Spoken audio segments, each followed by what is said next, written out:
क्योंकि ये वाला पोर्शन हमने कर लिया था इससे पहले वाले क्लासेस के अंदर cover. So today we will learn about what is reaction cycle and what is the steps include in it.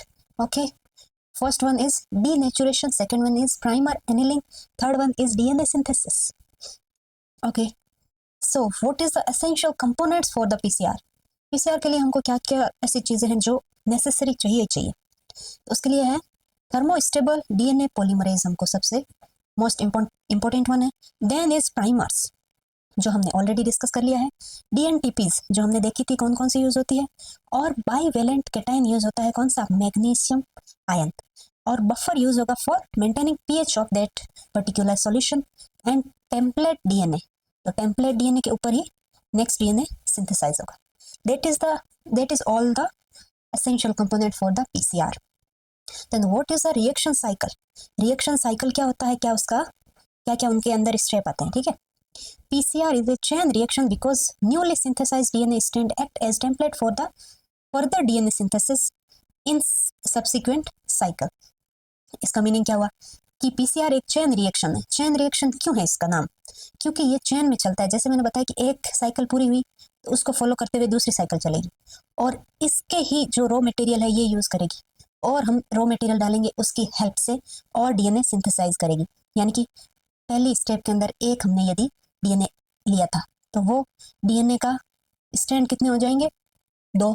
अब 2 से ये आगे कंप्लीट डबल स्ट्रैंड बनेगा. देन ये हो गया first cycle complete. Then second में क्या होगा, इस 2 के 2 स्ट्रैंड अलग अलग बनेंगे और ये स्ट्रैंड अलग अलग बनेंगे. अब इसको कॉम्प्लीमेंट्री मानते हुए और नए स्ट्रैंड बनेंगे. अब कितने हो गए, ये सेकेंड साइकिल कंप्लीट हुई तब की बात है. तो इसमें कितने बने, तो लिया हमने डीएनए 1 था, सेकेंड साइकिल में आता है तो इसमें बन गए कितने डीएनए, 4 डीएनए. तो ऐसे ये न्यूली सिंथेसाइज जो पहली साइकिल में जो न्यू डीएनए सिंथेसिस हुआ है वो टेम्पलेट के जैसे काम करेगा सेकंड के अंदर, तो ये सेकंड वाला टेम्पलेट के जैसे काम करेगा थर्ड के अंदर. तो ये चेन रिएक्शन है, ऐसे चलती रहती है. तो पीसीआर इज ए चेन और ए साइकिल जिसमें ये जो 3 स्टेप है कौन कौन से है ये पढ़ेंगे, वो हर एक साइकिल में रिपीट होते हैं. जितना हमको अमाउंट या कंपाउंड जितने अमाउंट में चाहिए उतने अमाउंट के अकॉर्डिंग हम साइकिल को रन करेंगे. यदि हमको एक डीएनए से 4 डीएनए ही चाहिए तो हम 2 साइकिल रन करवाएंगे. यदि हमको 1 से 1000 चाहिए तो उसके अकॉर्डिंग हम साइकिल रन करवाएंगे. तो उसके लिए भी फॉर्मूलाज है, कैसे कैलकुलेट करेंगे, हमको कितनी स्ट्रैंड चाहिए और कितनी साइकिल चलानी है ना, वो हम आगे पढ़ेंगे. Then consist series of cycle जिसके अंदर 3 सक्सेसिव रिएक्शंस है. कौन कौन सी, पहला है डीनेचुरेशन. ऐसा नहीं कि स्टेप आगे पीछे हो जाए, पहला स्टेप हमको डीनेचुरेशन ही फॉलो करना है. देन होगा सेकेंड पे प्राइमर एनीलिंग, यानी कि सेकेंड स्टेप हर साइकिल में सेम होगा. Third is DNA synthesis. तो ये तीनों साइकिल सेम ही स्टेप के अंदर तीनों रिएक्शन हर एक साइकिल में रिपीट होगी. फर्स्ट है डीनेचुरेशन. डीनेचुरेशन के लिए हम जो टेम्परेचर यूज करेंगे वो होगा 93 to 95 Celsius. For what, human genome DNA के लिए. यदि हमने ये जीनोम ह्यूमन की जगह कोई और ले लिया तो उसके लिए टेम्परेचर उसके अकॉर्डिंग चेंज भी हो सकता है. तो यहाँ पे हमने स्पेसिफिक किया है human genome DNA. Then what is the primer annealing, और उसका क्या टेम्परेचर है, उसके लिए हम टेम्परेचर रखते हैं 50 से 70 सेल्सियस. और ये सब डिपेंड करता है कि ड्यूप्लेक्स, जैसे मैंने बताया ह्यूमन जीनोम का है किसी और का है, कितना उसमें सीक्वेंस लेंथ क्या है, तो उसके अकॉर्डिंग ये टेम्परेचर हम डिसाइड करते हैं. Annealing temperature must be low enough to enable hybridisation between primer and template. ये एक टेम्पलेट था, इसमें हम प्राइमर डालेंगे तो इसके बीच में जो बॉन्डिंग है तो हमको टेम्परेचर इतना लो रखना है कि वहां पे ये हाइब्रिडाइजेशन कर जाए, है ना. उससे कम नहीं रखना है, कम में तो वो हाइब्रिडाइज कर नहीं पाएगा, कहीं और हाइब्रिडाइज हो जाएगा या कुछ अनडिजायरेबल हाइब्रिडाइजेशन ना हो, और हमको जो चाहिए वहीं पे हाइब्रिडाइजेशन हो. और उससे ज़्यादा टेम्परेचर नहीं रखना है. तो हमको जो स्पेसिफाई करना है इस रेंज में तो वो इसके बेसिस पे होगा कि लोवेस्ट वो टेम्परेचर लेना है हमको जहाँ पे प्राइमर और टेम्पलेट हाइब्रिडाइज कर जाए. Must be high enough to prevent mismatch, और उतना हाई होना चाहिए कि वो मिसमैच को प्रिवेंट कर सके.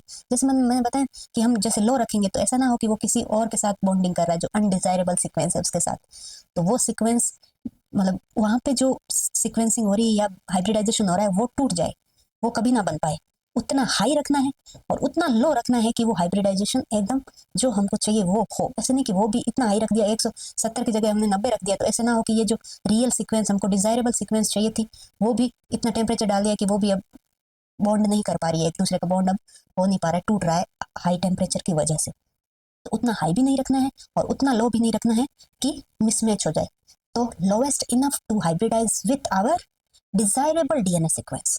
Okay, what is annealing temperature is typically below 5 Celsius हमको कम रखना है। किससे? टीएम वैल्यू से। TM is melting temperature.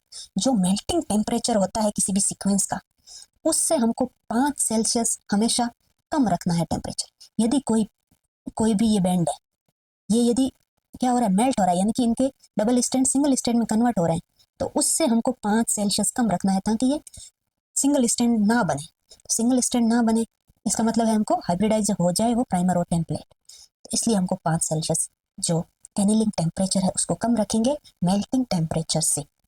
Okay, then several equation are used to calculate. अब टीएम की वैल्यू कैलकुलेट करने के लिए बहुत सारे अलग अलग इक्वेशन दी हुई है, पर अलग अलग इक्वेशन हमको नहीं जाननी है। हमारे लिए सबसे बेस्ट इक्वेशन जो वैलेंस साहब ने दी है वो रखनी याद, ठीक है। तो इसमें वैलेंस ने क्या बताया था, ये वाली सीक्वेंस या ये वाला फॉर्मूला बताया, और ये फॉर्मूला किस पे, 1 मोलार NaCl उसमें आयनिक स्ट्रेंथ होनी चाहिए, जिसमें हम 4 का मल्टीप्लाई होगा C+G एंड 2 का मल्टीप्लाई होगा A+T। ओके, तो ये तो क्या है, ये पता ही है, जिस ओलिगोन्यूक्लियोटाइड जो प्राइमर का है वो प्राइमर का देखना है, ठीक है ना। प्राइमर का जो ओलिगोन्यूक्लियोटाइड है उसके अंदर AT कितने हैं, GC कितने हैं। ओके, यहाँ पे हम किसके न्यूक्लियोटाइड देख रहे हैं, ध्यान रखना है ना, ओलिगोन्यूक्लियोटाइड जो हम, जिसकी हमारी आइडियल न्यूक्लियोटाइड नंबर कितने होने चाहिए, 15 से 25 या 20 तक के आइडियल माना जाता है। Then third one is DNA synthesis occur typically at 70 Celsius. तो अभी हमने क्या देखा, first reaction, second reaction and ये है थर्ड रिएक्शन। फर्स्ट वाली क्या थी, denaturation of what, DNA। Then primer annealing, primer anneal करेंगे हम। एनिलिंग का मीन्स है प्राइमर को जोड़ना। जो डीनेचर किया था, ये DNA था हमारे पास जो हमारा डिजायरेबल सीक्वेंस था, इसको हमने तोड़ दिया, डीनेचर हो गया। अब इसके अंदर हम एनिलिंग करवाएंगे प्राइमर की। फिर प्राइमर जैसे जुड़ गया, अब हम क्या करेंगे, जैसे प्राइमर ऐसे था नहीं पूरे में जुड़ेगा, ये आधा यहाँ तक जुड़ गया, अब हम जो सीक्वेंस ऐड करेंगे एक्स्ट्रा, उसमें उस स्टेप में आता है DNA सिंथेसिस। प्राइमर के बाद क्या होगा, DNA का सिंथेसिस शुरू हो जाएगा। तो डी नेचर का क्या था, टेम्परेचर याद है, टेम्परेचर था डी नेचर का 93 से 95 सेल्सियस ह्यूमन जीनोम का। और प्राइमर एनिलिंग का टेम्परेचर क्या बताया, 50 से 70, डिपेंड करेगा कि डिप्लेक्स किस टाइप का है। और उसमें भी हम ये टेम्परेचर किसके बेसिस पे होगा, 5 सेल्सियस ये टीएम से कम होगा, down to the TM value. TM is melting temperature and DNA synthesis का टेम्परेचर हम क्या रख रहे हैं, 70 से 75 सेल्सियस। ओके, 70 से 75 सेल्सियस हमको डीएनए सिंथेसिस का टेम्परेचर। तो ये टेम्परेचर ऐसे नहीं कि आप इसका टेम्परेचर इसमें ऐड कर दो, ऐसा कभी नहीं होगा। ये जब प्रोसेस या रिएक्शन चलेगी तब हमको टेम्परेचर ये रखना पड़ेगा, तभी ये सिंथेसिस रिएक्शन कंप्लीट हो सकती है। जब एनिलिंग रिएक्शन हो रही है तो हमको ये टेम्परेचर रखना पड़ेगा, डीनेचुरेशन करवाना है तो ये टेम्परेचर रखना पड़ेगा। ऐसे अलग अलग रिएक्शन के अलग अलग टेम्परेचर होंगे। इसके अंदर 3 स्टेप है जो हमने अभी पढ़े हैं, ठीक है। ये अब क्या हो गया, 3 स्टेप फॉलो होने के बाद ये एक साइकिल कंप्लीट हो गई। अभी ये चीज को हम दोबारा रिपीट करवाएंगे, और रिपीट होने के बाद, तीनों स्टेप कंप्लीट होने के बाद सेकेंड साइकिल कंप्लीट हो जाएगी। तो ऐसे ये सीक्वेंस में सेम रिपीट चलता रहेगा। Cycle repeat by changing the temperature of the reaction mixture. जो रिएक्शन चलेगी वैसे वैसे हमारा टेम्परेचर हम चेंज करते रहेंगे, और ये चीज हर साइकिल के अंदर रिपीट होगी। तो हमारा ये अब आ गया है, हम जिसके बारे में बात कर रहे थे शुरू में, थर्मोस्टेबिलिटी किसके लिए चाहिए, पॉलीमरेज। जो हम डीएनए को सिंथेसाइज करवाएंगे, पॉलीमराइजेशन करवाएंगे, उसके लिए जो पॉलीमरेज चाहिए वो क्या होना चाहिए, थर्मोस्टेबल। तभी हम पीसीआर पे काम कर पाएंगे, है ना। तो हीट स्टेबल डीएनए पॉलीमरेज हम यूज करते हैं, और वो हमको कहाँ से मिलते हैं, कोई भी माइक्रो ऑर्गेनिज्म और हीट स्टेबल है, यानी कि हाई हीट पे भी स्टेबल रहे, वो पॉलीमरेज अपना फंक्शन करता रहे, और वो हमको मिलते हैं हॉट स्प्रिंग से, यानी कि जहाँ पे गर्म फुहारे निकलते हो, जो ज्वालामुखी है उसके आसपास जो पानी निकलता है वो एकदम हॉट होता है, और उसके अंदर जो ऑर्गेनिज्म मिलते हैं उसका जो डीएनए पॉलीमरेज है वो एक्सट्रैक्ट करते हैं हम और यूज करते हैं, और ये नेचुरल हैबिटेट में मिलेंगे, है ना। आर्टिफिशियली अभी तक कोई ये मॉडिफाई या फिर बना नहीं है जहाँ तक मेरी नॉलेज में। तो सबसे फेमस वाइडली यूज होने वाला टेग डीएनए पॉलीमरेज जो हम पीसीआर में यूज करते हैं, जिसको हम ऑब्टेन कहाँ से करते हैं, टेग को थर्मस एक्वेटिकस एक नाम का माइक्रो ऑर्गेनिज्म है, उससे थर्मस का टी लिया है, और एक्वेटियस है क्या है, ये स्पीसीज, ये जीनस हो गया थर्मस तो, और एक्वेटिकस क्या हो गया, स्पीसीज। तो एक्वेटिकस का हमने ए क्यू लिया है ना, A Q is from A Q and T from the Thermus. Okay, ये स्टेबिलिटी इसकी क्या है, ये 94 तक भी स्टेबल रहता है, यानी कि फंक्शन अच्छे से कर पाता है, जिंदा रहता है यहाँ तक ये। और इसकी ऑप्टिमम वर्किंग टेम्परेचर है 75 से 80 सेल्सियस, यानी कि जो हमने डीएनए सिंथेसिस का टेम्परेचर लिया था, कितना लिया था, 75 से 70 से 75 लिया है ना, तो वहाँ पे इसकी सबसे बेस्ट ऑप्टिमम इसकी वर्किंग एफिशिएंसी होती है, यानी कि जहाँ हमारा स्ट्रगल खत्म हो जाता है, इवन हम खुद खत्म हो जाए, यहाँ पे तो इसकी मतलब इसका तो अच्छे से फंक्शन होता है, ये तो वहाँ नाच रहा होता है कि वाह क्या मस्त टेम्परेचर मिला है, क्या मस्त मौसम हुआ है। तो ऑप्टिमम वर्किंग है इसकी 70 से 80 सेल्सियस। एक्सटेंशन रेट यानी कि इसकी जो एफिशिएंसी है वो क्या है, 835 से 100 न्यूक्लियोटाइड पर सेकेंड, यानी कि एक सेकेंड में ये 35 से 100 न्यूक्लियोटाइड ऐड कर सकता है 72 सेल्सियस पे, ये इसकी एफिशिएंसी है।